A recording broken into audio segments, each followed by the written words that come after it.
शुक्र प्रदोष व्रत। जब शुक्रवार को प्रदोष का व्रत पड़ रहा हो तो उसे शुक्र प्रदोष व्रत कहा जाता है। इस व्रत को करने से सौभाग्य और स्त्री सुख की प्राप्ति होती है। शुक्र प्रदोष की व्रत कथा प्राचीन काल की बात है। एक नगर में 3 मित्र थे। उनमें से एक राजकुमार था, दूसरा ब्राह्मण पुत्र था और तीसरा किसी सेठ का पुत्र था। उन तीनों मित्रों का विवाह हो चुका था। राजकुमार और ब्राह्मण पुत्र का गौना भी हो चुका था, लेकिन सेठ के पुत्र का गौना भी नहीं हुआ था। एक दिन सेठ के पुत्र से उसके राजकुमार मित्र ने कहा कि तुम गौना कराकर अपनी पत्नी को ले आओ। यह सुनकर उसने अपनी पत्नी को बुलाकर लाने का निश्चय कर लिया। सेठ के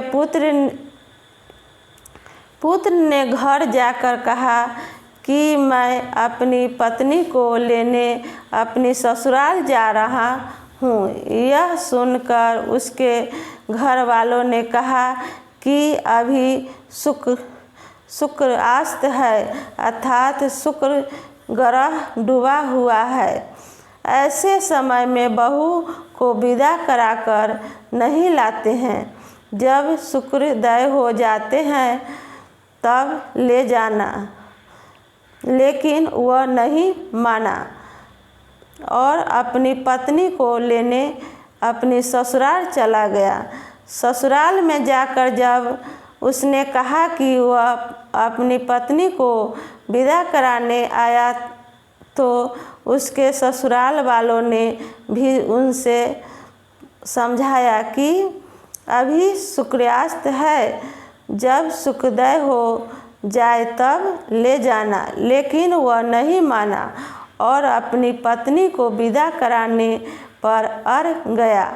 विवश होकर उसके सास ससुर ने बेटी दामाद को विदा कर दिया।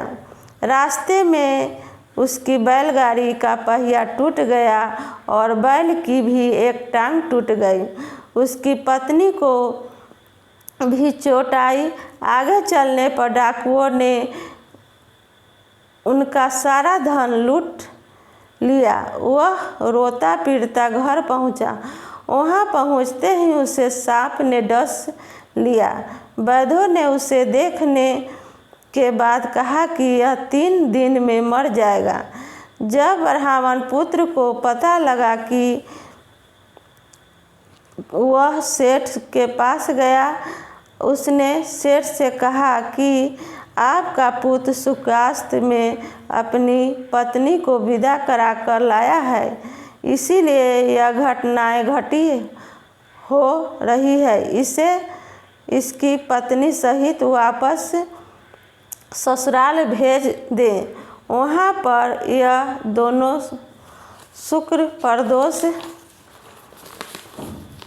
का व्रत करें। फिर शुक्रोदय को होने पर ही यह अपनी पत्नी को विदा कराकर लाए, तभी यह दोनों सुख से रह पाएंगे।